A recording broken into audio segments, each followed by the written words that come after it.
Alors, c'est parti pour la suite de la correction. Alors, question 1, on vous demande pour chaque dessin, nomme le nom des forces qui s'exercent sur le chariot ou la dame et donne leur notation. Attention, il manque une force qui s'exerce sur le chariot. Alors, sur le chariot, effectivement, il y a une force qui était déjà indiquée, donc la force du fil sur le chariot, et j'ai rajouté, donc au centre de gravité du chariot, donc je vous ai dit qu'on l'appelait grand G comme centre de gravité. Donc l'attraction de la Terre est toujours verticale, dirigée vers le bas, puisque le chariot est attiré vers le centre de la Terre.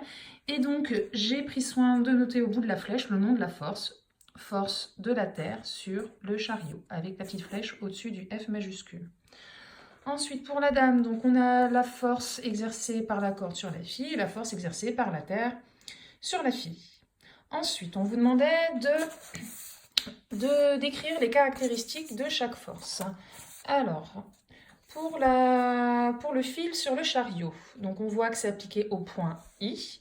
La force, si vous regardez, n'est ni verticale ni horizontale, donc elle est bien oblique. Et si on regarde, ça se dirige vers la droite et vers le haut. Donc, direction oblique, sens vers le haut et vers la droite.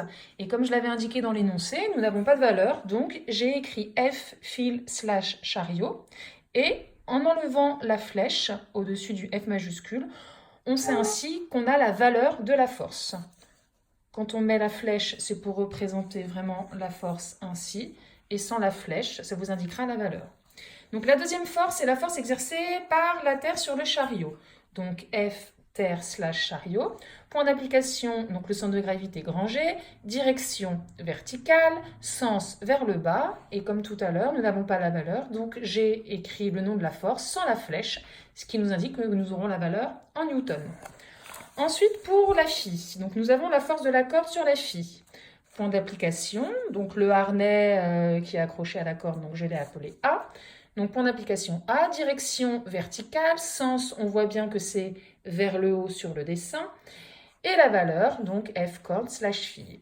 Et enfin, pour la force de la Terre sur la fille, point d'application. Donc vous verrez pour cette force, la force d'attraction de la Terre sur n'importe quoi, les caractéristiques seront toujours les mêmes. Donc du coup, cette force, elle est assez simple à remplir, ce sera toujours la même chose. Point d'application G, centre de gravité, direction verticale. On est toujours attiré vers le centre de la Terre, donc sens vers le bas. Et donc la valeur, comme tout à l'heure, F, Terre / fille.